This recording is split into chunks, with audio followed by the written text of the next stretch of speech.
మహాగణాధిపతయే నమః. ఓం గురుభ్యో నమః. ఓం శ్రీమాత్రే నమః. పరమేశ్వర స్వరూపమైనటువంటి జ్యోతిష, వాస్తు మరియు ఇతర అనేకమైనటువంటి శాస్త్రములను మనకు అందించినటువంటి మహర్షులకి నమస్కారం. హయగ్రీవ హయగ్రీవ హయగ్రీవేతి యో వదేత్ తస్య నిస్సరతే వాణి జహ్నుకన్యా ప్రవాహవత్. అరుణాం కరుణాతరంగితాక్షీం ధృతపాశాంకుశపుష్పబాణచాపాం అనిమాదిభిరావృతాం మయూకైః అహమిత్యేవ విభావయే భవానీం. శ్రీమాత్రే నమః. ఓం పితృదేవతాభ్యో నమః. మనం ఈరోజు చెప్పుకోబోయేటువంటి టాపిక్ ఏమిటి అంటే 12 లగ్నాల వారు ఏ విషయాల పట్ల జాగ్రత్త వహించాలి, ఏ ఉపాసన చేసుకోవాలి, ఏ విషయాల వల్ల వీళ్ళకి కలిసి వచ్చే ఆస్కారం అధికంగా ఉంది అనే విషయాలు మనం ఇప్పుడు తెలుసుకుందాం. ఒకవేళ లగ్నం తెలియలేదు మీకు, రాశి చూసుకోవచ్చు. అంటే మేషరాశి, మాది మేషరాశిలో అశ్విని, భరణి, కృత్తిక, ఒకటో పాదం కూడా ఇదే వర్తిస్తుంది అంటే ఇదే వర్తిస్తుంది. అయితే ఫస్ట్ ప్రిఫరెన్స్ లగ్నానికి ఇవ్వండి, సెకండ్ ప్రిఫరెన్స్ రాశికి ఇవ్వండి లగ్నం తెలియని పక్షంలో. బికాజ్ ఆఫ్ మనిషి యొక్క మనస్సు కాబట్టి సెకండ్ ప్రిఫరెన్స్ దానికి ఇవ్వచ్చు, అందులో ఎటువంటి దోషం లేదు. అయితే దీనికి సంబంధించినటువంటిది ఇది మీరు పలానా లగ్నంలో లేదా రాశిలో పుట్టినందుకు ఇవి చెప్తున్నా. బట్ మీ పర్సనల్ చార్ట్ బట్టి కొన్ని కండిషన్స్ ఉంటాయి, అది నేను మీకు వీడియో ఆఖరిలో చెప్తాను. వీడియో ఆఖరి వరకు చూసినట్లయితే మీకు పరిపూర్ణంగా తెలుస్తుంది. ఇప్పుడు ఒక్కొక్క లగ్నం గురించి మనం తెలుసుకుందాం. మకర లగ్నము, మకర రాశి. మీరు లగ్నంలో జన్మించారా యాజ్ ఇట్ ఈజ్గా చూసుకోవచ్చు, ఇంకా ఎటువంటి డౌట్ లేదు. లగ్నం తెలియదు, అప్పుడు రాశిలోకి అంటే ఈ రాశిని ప్రామాణికంగా తీసుకోండి. మకర రాశిలో జన్మించింది తీసుకోవచ్చు. అందులో నక్షత్రాలు ఉంటాయి. ఉత్తరాషాఢ మరియు శ్రవణ నక్షత్రము, అదేవిధంగా ధనిష్ట 1-2 పాదాలు ఉంటాయి మకరంలో. ఉత్తరాషాఢ, శ్రవణం, ధనిష్ట. ఉత్తరాషాఢ నక్షత్రంలో జన్మించిన వారు సూర్య ఆరాధన, సూర్యుడి ధ్యానంతో నిద్రలేవడం మంచిది. అయితే ఈ లగ్నంలో జన్మించిన వాళ్ళందరూ కూడా అమ్మవారి ఆరాధన చేయాలి. బట్ నిద్ర లేచిన వెంటనే మీరు ధ్యానంలో తీసుకునేటువంటి విషయం చెప్తున్నాను. ఎందుకంటే చంద్రుడు చంద్రమా మనసో జాతః అని చెప్పడం జరిగింది. చంద్రుడు నా నక్షత్రాన్ని బేస్ చేసుకుని మనం తెలుసుకుంటున్నాం కాబట్టి. అదేవిధంగా ఉత్తరాషాఢ వారు సూర్యభగవానుణ్ణి లేదా శివనామస్మరణతో, శ్రవణ వారు అమ్మవారి ఆరాధనతోని, రాజరాజేశ్వరి అమ్మవారి స్తోత్రంతో లేదా రాజరాజేశ్వరి అమ్మవారిని తలుచుకుంటూ, అదేవిధంగా ధనిష్ట వారు స్కందుణ్ణి, ఈ నామస్మరణతో నిద్రలేచి మీరు మెడిటేషన్లో ఒక 10 నిమిషాలైనా 20 నిమిషాలు మీకు తోచినంతసేపు చేయండి. అప్పుడు దీనివల్ల ఏమవుతుందంటే మీకు మానసికమైన స్ట్రెస్ తగ్గి ఫస్ట్, ఎందుకంటే మనం ఏది సాధించాలన్నా కూడా మానసిక స్ట్రెస్ తగ్గాలి, మెంటల్గా మనం స్ట్రాంగ్ అవ్వాలి. ఫస్ట్ ఇలా ప్రారంభించండి, ఖచ్చితంగా బాగుంటుంది. దీని తర్వాత మీరు ఏ కర్మతో మీ సంబంధం ఉంటుంది, ఈ లైఫ్లో జన్మించాము అంటే ఏదైనా ఒక భూ సంబంధించినటువంటి కర్మ మిమ్మల్ని వెంటాడుతుంది, గుర్తుపెట్టుకోండి. ఏదో ల్యాండ్ తీసుకున్నాము, దానివల్ల ఏదో బాధ, లేకపోతే అంటే అది ఎప్పుడు మార్స్ పాడైతేనే, మార్స్ పాడవకపోతే పెద్ద ఇబ్బంది ఉంటుంది. మళ్ళీ కుజుడు పాడైతేనే, ఎందుకంటే కుజుడు భూములకు కారకుడు, కుజుడు బుధుడు వీళ్ళు.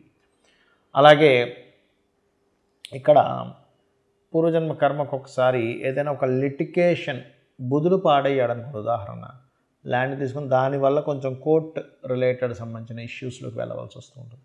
కాబట్టి పర్టికులర్గా మీరు ల్యాండ్, అలాగే కొంతమందికి మకరంలో పుడితే సిబ్లింగ్తో కొంత కర్మ బ్యాలెన్స్ ఉంటుంది. పర్టికులర్గా ఆ సిబ్లింగ్స్కి చేయవలసి రావడం, లేదా సిబ్లింగ్స్తో మీకు హెల్ప్ దొరకడం, ఎనీథింగ్ సిబ్లింగ్తో కనెక్టివిటీ ఉంటుంది మకరంలో జన్మించారు అంటే. సిబ్లింగ్ కనెక్టివిటీ లేకుండా మీ లైఫ్ వెళ్ళదండి, గుర్తుపెట్టుకోండి. ఎనీథింగ్, అది గుడ్ ఆర్ బ్యాడ్, అది మీరు ఇబ్బంది పడడం కావచ్చు, మీరు వాళ్ళకి సేవ చేయడం కావచ్చు, వాళ్ళు మీకు సేవ చేయడం కావచ్చు, సపోర్ట్ చేయడం కావచ్చు, ఇది ఖచ్చితంగా కనెక్ట్ అయి ఉంటుంది, ఇది గుర్తుపెట్టుకోండి. అయితే ఇక్కడ మీకు వేటి మూలంగా యోగం ఉంటుంది. వీనస్ బాగున్నాడు మీకు అంటే క్రియేటివిటీ మూలంగా అద్భుతమైన స్టేజ్కి వెళ్తారు. ఫైనాన్స్, క్రియేటివిటీ, సంతానం కలిగినప్పటి నుంచి మీ యొక్క కర్మ ఇంప్రూవ్ అవ్వడము, ఇవి జరుగుతాయి, గుర్తుపెట్టుకోండి. అయితే మీరు ఏ నామస్మరణ చేయాలి? ఎక్కువగా అమ్మవారి నామస్మరణ, ఓం శ్రీమాత్రే నమః, లేదా ఒకటే గుర్తుపెట్టుకోండి, మీరు లలితా సహస్రనామాలు చేస్తే అద్భుతమైన ఫలితాలు మీకు లభిస్తాయి. ఇప్పటి వరకు మనం ఏదైతే చెప్పుకున్నామో మీది గనక పలానా లగ్నం అయితే పలానా విషయాలు జాగ్రత్తగా ఉండండి అని, పలానా ఉపాసన చేయండి అని, లేకపోతే పలానా విషయాలు మీకు అందిపుచ్చుకుంటారని, మీ లైఫ్లో ఈ విషయాల్లో బాగుంటుందని మనం ఏవైతే చెప్పుకున్నామో ఇవన్నీ కూడా మీ లగ్నం బేస్ చేసుకొని దీన్ని స్థిరంగా ఉండేటువంటి కారకత్వాలు అంటారు. అంటే పలానా లగ్నంలో పుట్టాము అంటే పంచమాధిపతి రవి అవుతాడు మేషంలో పుడితే, లేదా వృషభంలో పుడితే పంచమాధిపతి బుధుడవుతాడు, అదే మిథునంలో పుడితే పంచమాధిపతి శుక్రుడు అవుతాడు, లేకపోతే లగ్నాధిపతి బుధుడవుతాడు. ఇట్లా కొన్ని కాంబినేషన్స్ బట్టి చెప్పుకున్నాం. మరి పర్సనల్ చార్ట్లో ఇది ఏమైనా మార్పు వస్తుందా అంటే ఖచ్చితంగా పర్సనల్ చార్ట్ దగ్గరికి వచ్చేసరికి మార్పు వస్తుంది. ఎలాగా అంటే చెప్తాను చూడండి. ఇప్పుడు టీటీ ఇంజెక్షన్ ఉంది. టీటీ ఇంజెక్షన్ ఏదైనా సెప్టిక్ అయితే వేస్తారు. ఇప్పుడు ఆ ఇంజెక్షన్ అందరికీ పడదు. కొంతమందికి టెస్ట్ చేస్తారు, మీరు కొంచెంసేపు కూర్చోండి. ఎందుకండి అది అందరికీ వాడడానికే కదా అంటే కొంతమందికి స్పెసిఫిక్గా కొన్ని పడవు. కొన్ని ఫుడ్స్ కావచ్చు, కొన్ని మెడిసిన్స్ కావచ్చు, కొన్ని వాతావరణాలు కావచ్చు, కొంత నీరు కూడా. ఒక్కోసారి చూడండి, నేను వేరే దగ్గరికి వెళ్ళానండి, అక్కడ వాటర్ నాకు పడలేదండి అంటాం, అక్కడ గాలి నాకు పడలేదండి అంటాం, ఆ ఫుడ్ నాకు పడలేదండి అంటాం. ఎందుకంటామండి? మరి మిగతా 100 మంది బాగానే ఉన్నారుగా, నీకు ఒక్కడికి ఎందుకు ఇలా అయిందంటే బికాజ్ ఆఫ్ ఎవరి శరీరతత్వాన్ని బట్టి వారికి ఎలా అయితే కొన్ని విషయాలు బాగా పడతాయి, కొంతమందికి బాగా పడవు. అదేవిధంగా సబ్జెక్ట్స్ కూడా చూడండి, 40 మంది పిల్లల్ని కూర్చోబెట్టి టీచర్ చెప్తే అందులో ఒకరికి అద్భుతంగా అర్థమవుతుంది, కొంతమందికి అసలు సబ్జెక్ట్ అర్థం కాదు. ఎందుకు? మరి అందరికీ ఒకలాగే చెప్పింది కదా టీచర్ అంటే బికాజ్ ఆఫ్ వాళ్ళకున్నటువంటి అవగాహన, వాళ్ళకున్న ఇంట్రెస్ట్, ఇవన్నీ మనం బేరేజ్ చేసుకుంటాం. అంటే పర్సనల్గా ఉండే వాళ్ళ తెలివితేటలు కానీ వాళ్ళకుండే శరీరతత్వాన్ని బట్టి వాళ్ళకి తెలుస్తూ ఉంటుంది. అలాగే మీ జన్మజాతకంలో ఉండే కాంబినేషన్స్ ఇప్పుడు నేను చెప్పినవి ఏవైతే ఉన్నాయో కొంతవరకు అది మారుస్తూ ఉంటుంది. అంటే ఉదాహరణకి నేను మీకు మేషలగ్నం వారికి అప్పుల విషయంలోనే మెయిన్గా జాగ్రత్తగా ఉండాలని చెప్పాను. కానీ వారి జన్మజాతకంలో కొంచెం బుధుడు బాగున్నాడు అనుకోండి, అప్పుడు అంత ప్రమాదం రాదు. లేదా బుధుడు ఇంకా పాడైపోయాడు ఉదాహరణకి, అప్పుడు ఇంకా ఎక్కువ ప్రభావం వస్తుంది. సో ఇలాంటివి చూసుకోవాలి. అంటే ఏమిటి? నేను ఏదైనా ఆరోగ్యం గురించి చెప్పానంటే మీ జాతచక్రంలో రవిని చూసుకోండి. రవి బాగున్నాడంటే మీరేం కంగారు పడక్కర్లేదు. రవి కనుక పాడేయాడంటే ఇంకొంచెం జాగ్రత్తగా ఉండాలి. మానసిక విషయాల గురించి చెప్పాను, చంద్రుడు బాగున్నాడు, ఎక్కువ కంగారు అక్కర్లేదు. చంద్రుడు పాడయ్యాడు, అప్పుడు మీరు ఏ బియ్యం దానం ఇవ్వడమో చేయండి. అలా కాకుండా యాక్సిడెంట్స్ లేకపోతే భూ వివాదాలు ఎక్కువగా ఉంటాయి ఈ లగ్నం వారికి అని చెప్పాను అనుకోండి, అప్పుడు మీరు చేయవలసింది ఏంటంటే కుజుడు బాగున్నాడా టెన్షన్ ఏం పెట్టుకోకండి. కుజుడు పాడైతే అప్పుడు మీరు కందులు దానంగా ఇవ్వడం, సుబ్రహ్మణ్యేశ్వర స్వామి ఆరాధన చేసుకోవడం, వారాహి అమ్మవారి ఆరాధన చేసుకోవడం చేయండి. అదేవిధంగా బుధుడు పాడయ్యాడు, అప్పుడు విష్ణు సహస్రనామాలు. బాగుంటే ఏం టెన్షన్ పడక్కర్లేదు. అంటే ఇప్పుడు నేను చెప్పినటువంటివి ఏవైతే ఉన్నాయో గ్రహం కనుక బాగుంది, ఆ రాసులు కనుక బాగున్నాయి, టెన్షన్ పడకండి. ఆ రాసులు బాగోలేవండి, ఆ గ్రహం పాడైంది, మరింత ఎక్కువ జాగ్రత్త తీసుకోండి అని నేను మీకు క్లారిటీ ఇస్తున్నాను. అదేవిధంగా గురువు అయితే శనగలు దానంగా ఇవ్వడం, గురువులు అంటే ఏదైనా బంగారానికి సంబంధించినటువంటి టీచింగ్ లైన్స్ సంబంధించిన విషయాల్లో కొంత జాగ్రత్తగా ఉండాలి.